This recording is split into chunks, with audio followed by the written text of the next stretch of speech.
अस्सलामु अलैकुम, मैं ख्वाजा जमील हूँ। आप यूट्यूब चैनल सियासत और सहाफत देख और सुन रहे हैं। पाकिस्तान वापस आने से कबल नवाज शरीफ ने जो बातें की, सियालकोट में उन्होंने दूसरी किस्त के तौर पर उन बातों को फिर दोहराया और अपने जज्बात को अल्फाज दिए और शिकायत के अंबार लगा दिए। उन्होंने खुद को बतौर वजीर आजम अपने मनसब से अलग होने की बातें की और वज़राए आजम के यूं बार बार तब्दील होने को मुल्क की तरक्की की राह में रुकावट करार दिया। उन्होंने इमरान खान को सियासत में गैर अखलाकी रवायात का जिम्मेदार करार दिया।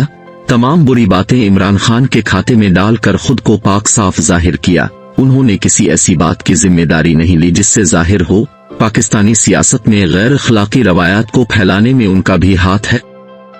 नवाज शरीफ जितना भी पाक साफ होने की कोशिश करें, मगर माजी में जो कुछ कर चुके हैं सारी जिंदगी उनका पीछा करता रहेगा। जो कुछ वो बीबी शहीद के साथ एक औरत होने के नाते करते और कहते रहे हैं, नवाज शरीफ इससे कैसे पीछा छुड़ा सकते हैं और किस तरह अपनी कही हुई बातों से इनकार कर सकते हैं। नवाज शरीफ गैर इखलाकी रवायात का जिम्मेदार सिर्फ इमरान खान को ठहरा रहे हैं, मगर जो कुछ वो करते रहे हैं कम अज कम उनकी जिम्मेदारी भी उन्हें कबूल करनी चाहिए। नवाज शरीफ ने पीली टैक्सी स्कीम शुरू की थी।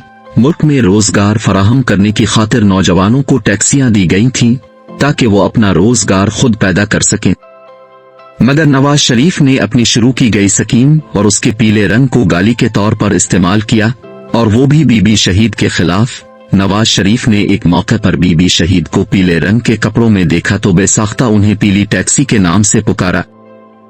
राना सनाउल्लाह भी अपने वक्त में बदतहजीबी के इमाम थे। पीपल्स पार्टी से निकाले जाने की वजह भी उनकी बदतहजीबी बनी थी। जिस वक्त राना सनाउल्लाह पीपल्स पार्टी में थे, उन्हीं दिनों मरियम बीबी ने कैप्टन सफदर से शादी की थी और माँ बाप से रुखसत होकर मानसहरा में जा बसे। इस वक्त चूंकि राना सनाउल्लाह पीपल्स पार्टी में थे, लिहाजा उनकी गालियों के तीर नून लीग की तरफ थे। उन्होंने मरियम बीबी के मानसहरा जाने के हवाले से गाली के अंदाज में कहा, एक टैक्सी लाहौर से फरार हुई और मानसहरा से बरामद हुई। अब नून लीग की लीडरशिप खुद को अखलाकियात की इमाम जाहिर करती नजर आ रही है। हर बुरी चीज इमरान खान के खाते में और खुद को पाक साफ जाहिर करते हैं। इमरान खान ने अखलाक से गिरी हुई गालियां सियासत में मुतारफ नहीं कराईं। किसी को टैक्सी कहना और उसके मुकाबले में किसी को ओए कहना। अब टैक्सी गैर अखलाकी है या ओए गैर अखलाकी है? इमरान खान लोगों को ओए से मुखातिब करते थे, ये लोगों को टैक्सी कहकर मुखातिब करते थे। इमरान खान की ओए का मुखातिब मर्द होते थे, जबकि नून लीग की लीडरशिप ख्वातीन को टैक्सी के अलकाबात से मुखातिब करते थे। अब कौन सी लीडरशिप ज्यादा बदतमीज और बदतहजीब थी? नून लीग की लीडरशिप ज्यादा गैर इखलाकी नाम से लोगों को बुलाती थी या तहरीक इंसाफ की लीडरशिप गैर इखलाकी नामों से लोगों और औरतों को पुकारती थी? मियां साहिब लंदन में अहद देकर आए थे, पाकिस्तान वापस आकर वो अदलिया और आर्मी स्टेब्लिशमेंट के खिलाफ बात नहीं करेंगे। आर्मी स्टेब्लिशमेंट की क़ियादत चाहे हाजिर सर्विस हो या रिटायर, मियां साहिब किसी को तनकीद पर नहीं रखेंगे और न किसी के खिलाफ बात करेंगे। पाकिस्तान वापस आकर उन्होंने तकरीबन एक माह तक बड़े सब्र का मुजाहिरा किया है। किसी के खिलाफ बात नहीं की, ना अदलिया के किसी जज के खिलाफ बात की और ना आर्मी स्टेब्लिशमेंट के हवाले से किसी को तनकीद पर रखा। चुपचाप अपने सियासी कामों में मसरूफ रहे। इसी दौरान उन्होंने बलूचिस्तान का दौरा किया, मरी में सियासी अफराद से मुलाकातें की, मगर कोई बात उनकी जबान से शिकायत के लहजे में नहीं निकली। मगर जैसे ही मियां साहिब सियालकोट पहुंचे, उनके सब्र का पैमाना लबरेज हो गया। उन्होंने सारी तकरीर ही खुद को ईवान वजीर आजम से निकाले जाने पर कर डाली। उन्होंने मुल्क में जितनी महंगाई है, डॉलर बेकाबू है, पेट्रोल की कीमतें आसमान से बातें कर रही हैं, आटा चीनी की बढ़ी हुई कीमतों और खाने पीने की अशिया का अफगानिस्तान और ईरान में स्मगलिंग का जिम्मेदार इमरान खान की 3.5 साला हुकूमत को करार दिया।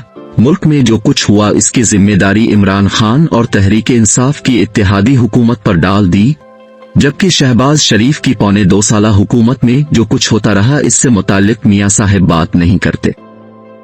जिन इत्तेहादियों के वोटों से इमरान खान ने हुकूमत तश्कील दी थी, शहबाज शरीफ ने अदमी एतमाद के बाद उन्हीं वोटों के सहारे अपनी हुकूमत को कायम किया था।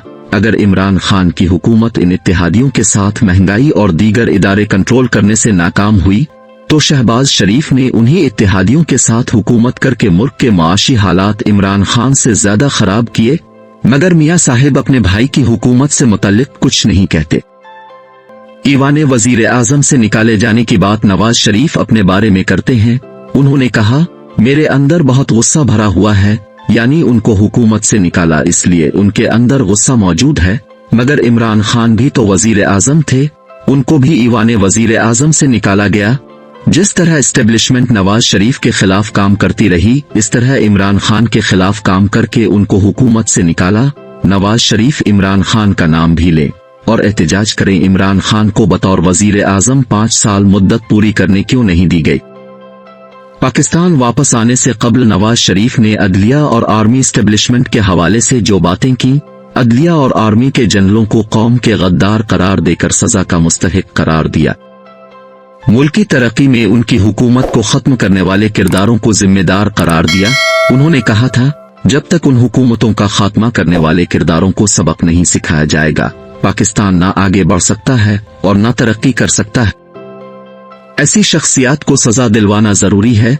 अब मिट्टी पाओ की पॉलिसी को खत्म करना होगा और अदलिया और आर्मी एस्टेब्लिशमेंट के अफराद को सजा से दो चार करना बहुत अहमियत का हामिल। नवाज शरीफ ने ऐसी बातें की और आर्मी को बराह रास्त तनकीद की जद पर रख लिया। चूंकि एस्टेब्लिशमेंट की तरफ से फैसला हो चुका था, नवाज शरीफ को चौथी बार मुल्क का वजीर आजम बनाया जाएगा, मगर उनकी लंदन में सहाफियों के साथ दर्ज बाला बातचीत ने बहुत गड़बड़ पैदा की। एस्टेब्लिशमेंट में सनसनाहट पैदा हो गई। उनकी बातों ने एस्टेब्लिशमेंट को बेकरार कर दिया। एस्टेब्लिशमेंट सोच में मुब्तला हो गई। जिस शख्स को इमरान खान की जगह पर लाया जा रहा है, वो हुकूमत संभालने से पहले ही हमें सजा देने की बात कर रहा है। चुनांचे फौरन से पहले शहबाज शरीफ से राब्ता पैदा हुआ और उनको नवाज शरीफ की बातों से आगाह करते हुए अपनी जबान को काबू में रखने की तलकीन की गई। शहबाज शरीफ इस पैगाम को लेकर भागम भाग लंदन पहुंचे और नवाज शरीफ को बनी बनाई गेम को खराब करने से मना किया। उन्हें अपने जज्बात और बातों को कंट्रोल करने का कहा गया। एस्टेब्लिशमेंट की डांट डपट से मतला किया, उनकी सख्त बातों से आगाह किया। नवाज शरीफ को खबर दी, एस्टेब्लिशमेंट अब की बातों से सख्त नाराज और परेशान है। पाकिस्तान वापसी के लिए तमाम रास्ते साफ हो चुके हैं। मुकदमात को खत्म करने की यकीन दहानी हो चुकी, जमानतों का बंदोबस्त हो गया, जब्त शुदा जायदादें वापस लौटाने की बात हो गई। पाकिस्तान वापस जाते ही वजीर आजम का प्रोटोकॉल दिया जाएगा। इसके अलावा और क्या चाहिए? तब जाकर बात नवाज शरीफ की समझ में आई और उन्होंने खामोशी इख्तियार की। मगर मियां साहिब की तरफ से ये खामोशी आर्जी और चंद रोजा थी। जैसे ही उन्हें मौका मिला, उन्होंने अदलिया के खिलाफ भी बात की और साथ में एस्टेब्लिशमेंट को भी तनकीद का निशाना बनाया। लंदन में भी उन्होंने किसी का नाम नहीं लिया था। इसी तरह सियालकोट में बात करते हुए उन्होंने किसी का नाम नहीं लिया, मगर बातें और तनकीद लंदन वाली ही की। बल्कि उन्होंने कहा, मेरे अंदर गुस्सा भरा हुआ है। नाजरीन, वीडियो अच्छी लगे तो लाइक और शेयर कीजिए।